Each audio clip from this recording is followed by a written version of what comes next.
Call me crazy if you want, but I've never liked store-bought pesto. I don't know why. Yo, Susie, I love pesto. Never tried store-bought, but check this out. So it was a time where the Lord would tell me stuff about people, and I would be like, Lord, I don't want to call them. Like, because at the time when I would call, people would be mad. You always in my business. First of all, I'm not in your business. Second of all, the Lord trying to tell you something. And so this one chick in particular, the Lord was like, call Mo, call Mo, call Mo. I was like, I don't want to call Mo. He was like, call her. I was sitting there doing my hair. I call her.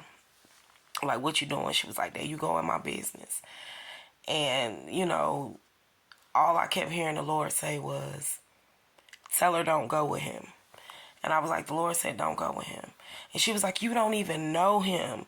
So she gave me his name, and I was like, that last baby that he made that he not claiming was made in my bed in Cheek Road. And she was like, la la la la la, cussing, fussing, and arguing. Always in my business, blah, blah, blah, blah.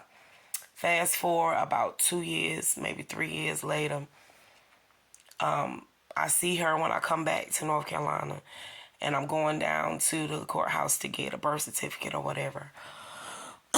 Excuse me, y'all. And so she was like, can I talk to you? And I was like, yeah. You know what I'm saying? At the time, I really didn't want to talk to her, but the Lord was like, just listen.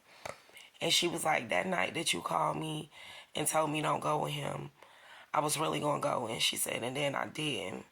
But, you know, we remained friends or whatever. And it just sat in the back of my mind, the things that you were saying.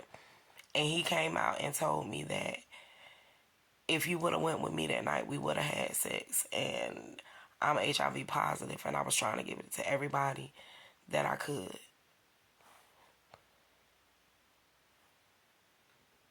Right then and there, I almost broke, because we never know what God is doing when he put you in people's business. God cares for us, even when we don't understand, even when we don't know why. Always be obedient to what God said. And yeah, try a little pesto. It's good for you. Amen.